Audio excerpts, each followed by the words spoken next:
થોડો અવાજે વધારીને આવજો. મારું વક્તવ્ય ચાલુ કરતા પહેલા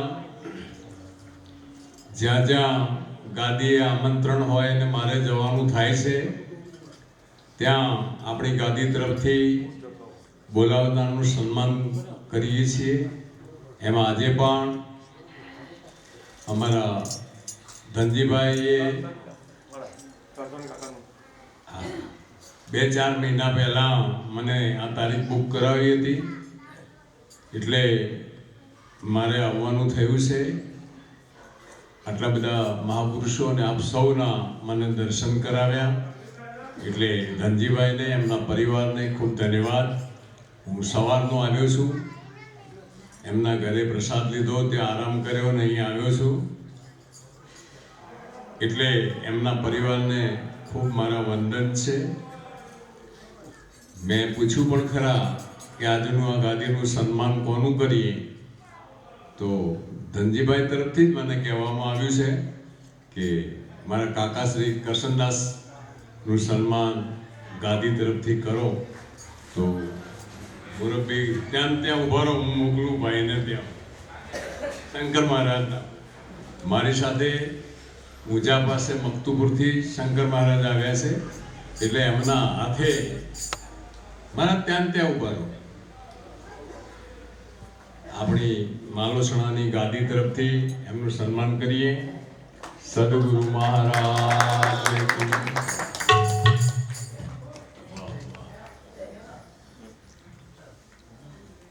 સદગુરુ નિરાંત મહારાજ કી, સદગુરુ પુરુષોત્તમ મહારાજ, સદગુરુ નરભેરામ મહારાજ, સદગુરુ ગોવિંદરામ મહારાજ પધારેલ હરિગુરુ સંત કી. સદગુરુને ચરણે નમો,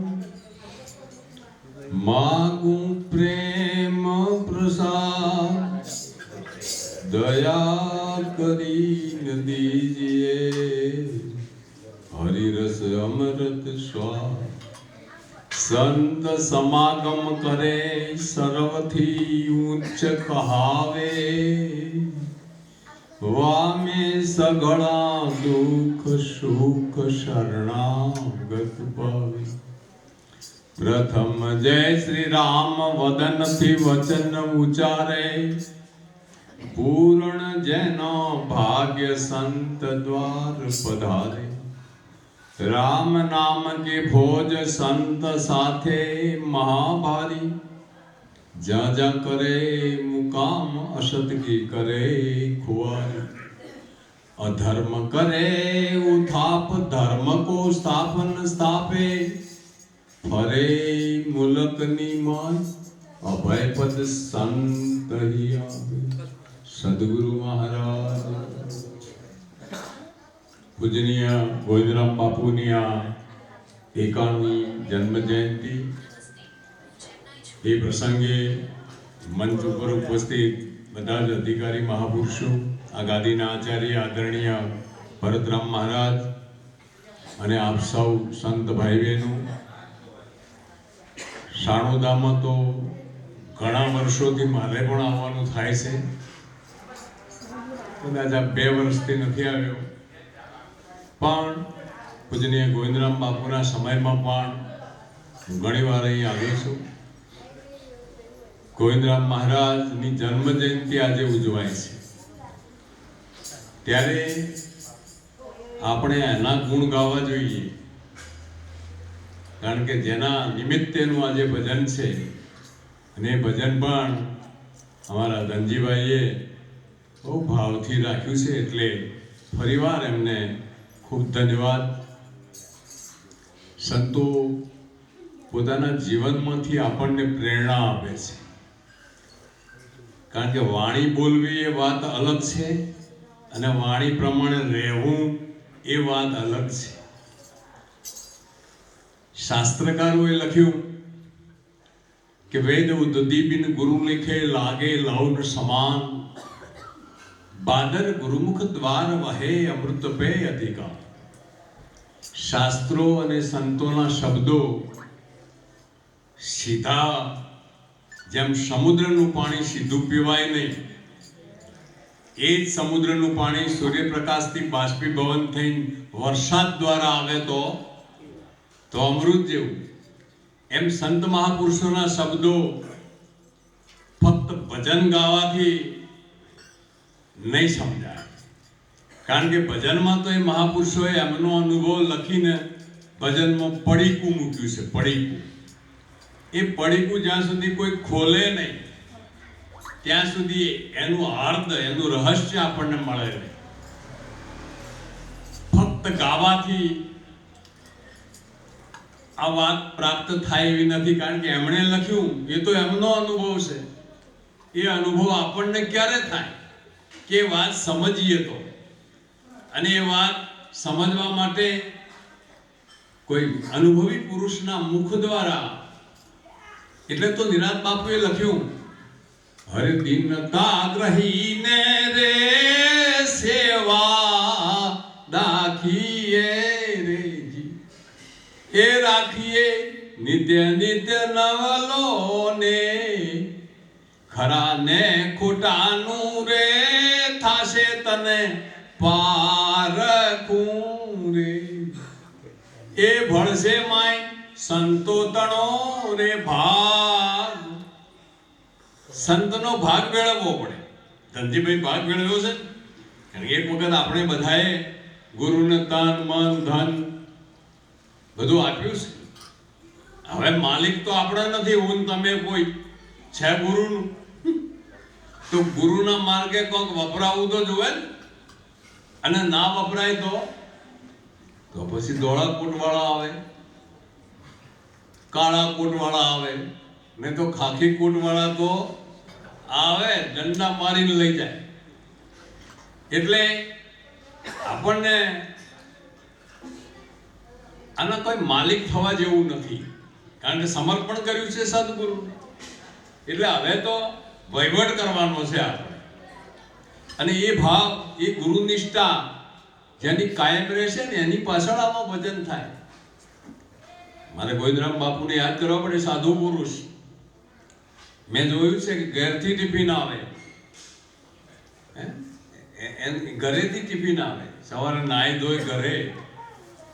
અને આશ્રમ, એટલે આશ્રમ ને તમે બધા મહિમાવાન સંતો છો એટલે ચલાવો છો, એટલે આપને ખૂબ લાખો વાર ધન્યવાદ છે. સંતોએ લખ્યું કે ચલતી ચક્કી દેખ કે દિયા કબીરા રોય, દો પડ કે બીચ મેં સાબિત રહા ન કોઈ. ઘંટી ફરે છે અને અંદર દાણા ઓરાય છે. બધા દાણા પીસાઈ જાય પણ કેટલાક દાણા રહી જાય. એ કયા દાણા? જે ખીલડાની આજુબાજુ રહે એ. હવે નવા માણસોને તો ઘંટીની આની કઈ ખબર નથી, પણ જૂના માણસોને તો ખબર છે ને કે ખીલડાની આજુબાજુ જે દાણા રહી જાય. એમ સદગુરુ નિષ્ઠા, સદગુરુ પ્રત્યે જે ભાવ અને આપણો વધવો જોઈએ દિન પ્રતિદિન. કારણ કે કેટલા બધા વેરા માફ કર્યા છે લોકો. જુઓ ને ધજાઓ લઈ લઈને ક્યાં જાય છે. હે કે હવે ઓળખતા તો છે નહીં, ખબર છે. અને એ સામે વાળું એ ઓળખતું નથી અમને. અને તો દોડ દોડ દોડ. અરે કાશી મથુરા તું તીરથ જાવે, કોટી કવાર ગંગાજી મનાવે, તોય હરી તારા હાથ ન જાવે. ગુરુજી વિના તને કોણ છોડાવે. આપણા બધાનો અનુભવ છે. હું એક વખત અયોધ્યા ગયેલો, સંતો મને લઈ ગયેલા ધનજીભાઈ. તો અમે અયોધ્યામાં ગયા તો ત્યાં ગાઈડ કરવો પડે ને, ભોમિયો. અમે ભોમિયો કરી.